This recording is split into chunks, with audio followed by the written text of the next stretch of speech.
नमस्कार मंडळी, नवीन एका इंटरेस्टिंग व्हिडिओमध्ये सर्वांचं मनापासून स्वागत आहे। मित्रांनो, बांधकाम कामगार योजनेसंदर्भात महत्त्वाची अपडेट समोर आलेली आहे। बांधकाम कामगार योजनेचे ऑनलाईन फॉर्म आता भरणं बंद झालेले आहेत। त्याचबरोबर बांधकाम कामगार जे आहेत त्यांचं नूतनीकरण केलं जातं, हे नूतनीकरण सुद्धा आता ऑनलाईन पद्धतीने केलं जात नाही किंवा ती वेबसाईट आता बंद करण्यात येत आहे। आता तुम्ही जर बांधकाम कामगार योजनेच्या अधिकृत वेबसाईटवरती जर तुम्ही गेलात तर त्या ठिकाणी तुम्हाला स्पष्टपणे सांगितलं आहे की बांधकाम कामगार योजनेचे फॉर्म भरले जात नाही किंवा तो फॉर्म सुद्धा पुढे जात नाहीत। मग मित्रांनो, आता बांधकाम कामगार योजना बंद झाली का? बांधकाम कामगार योजनेच्या नवीन अर्ज भरण्यासाठी कुठे जावं लागणार आहेत? नेमकी काय करावं लागणार आहे? नेमकी प्रक्रिया कशी असणार आहे? नूतनीकरण जर करायचं असेल तर ते नूतनीकरण कसं करायचं? या सर्व प्रश्नांची उत्तरं या व्हिडिओमध्ये आपण जाणून घेणार आहोत। व्हिडिओला सुरुवात करण्यापूर्वी चॅनलवरती जर नवीन असाल तर कृपा करा चॅनलला सबस्क्राइब करा। अशाच महत्त्वपूर्ण अपडेट या चॅनलवरती येत असतात। चला तर मित्रांनो, व्हिडिओला सुरुवात करूया।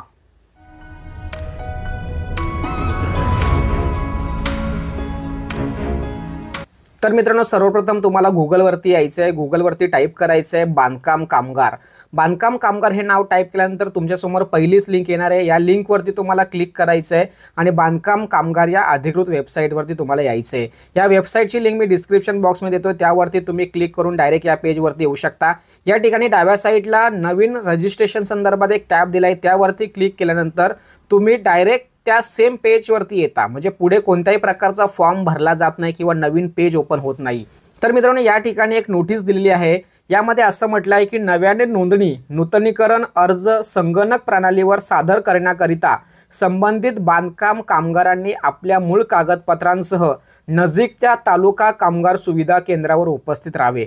म्हणजे मित्रांनो, या बांधकाम कामगार अधिकृत वेबसाईटवरती कोणत्याही प्रकारचं नवीन फॉर्म भरलं जाणार नाही, त्याचबरोबर नूतनीकरण सुद्धा केलं जाणार नाही।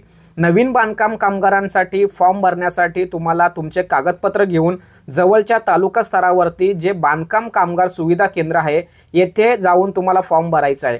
परंतु मित्रांनो, अनेक लोकांना हेच माहीत नाही की आपल्या तालुका स्तरावरती बांधकाम कामगार सुविधा केंद्र कुठे आहे। हे सुविधा केंद्र कसे शोधायचं हे सुद्धा आपण या ठिकाणी समजून घेणार आहोत। यासाठी मित्रांनो, तुम्हाला या ठिकाणी कॉन्टॅक्ट अस म्हणून एक ऑप्शन दिसतो, यावरती क्लिक करायचं आहे। यावरती क्लिक केल्यानंतर तुम्हाला थोडंसं खाली यायचं आणि या ठिकाणी बघा 350 तालुक्यांचं जे सुविधा केंद्र आहे याची एक्सेल शीट या ठिकाणी दिली। इथे डाउनलोडवरती क्लिक करायचं आहे। डाउनलोडवरती क्लिक केल्यानंतर तुमच्यासमोर 350 तालुक्यांची संपूर्ण डिटेल्स तुम्हाला या ठिकाणी दिसणार आहे। या ठिकाणी त्या सुविधा केंद्रांचा ॲड्रेस तुम्हाला दिसणार आहे। त्याचबरोबर त्या ठिकाणी मेन माणूस कोण आहे, म्हणजे इन्चार्ज कोण आहे, प्रमुख कोण आहे, त्याचं नाव सुद्धा या ठिकाणी दिलेलं आहे। त्याचबरोबर त्यांचं मोबाईल नंबर सुद्धा या ठिकाणी दिलेला आहे, त्यांना तुम्ही कॉल करू शकता किंवा या ठिकाणी जो पत्ता दिला या पत्त्यावरती तुम्ही जाऊन तुमचा फॉर्म सबमिट करू शकता। ऑफलाईन पद्धतीने तुम्हाला फॉर्म भरायचे आहेत। त्याचबरोबर नूतनीकरण करायचं असेल तरी सुद्धा तुम्हाला ऑफलाईन पद्धतीनेच नूतनीकरणासाठी अर्ज करायचा आहे।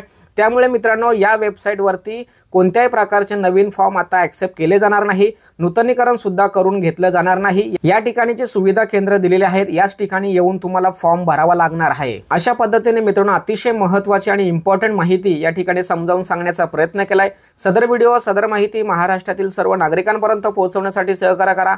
तोपर्यंत धन्यवाद। जय हिंद, जय महाराष्ट्र।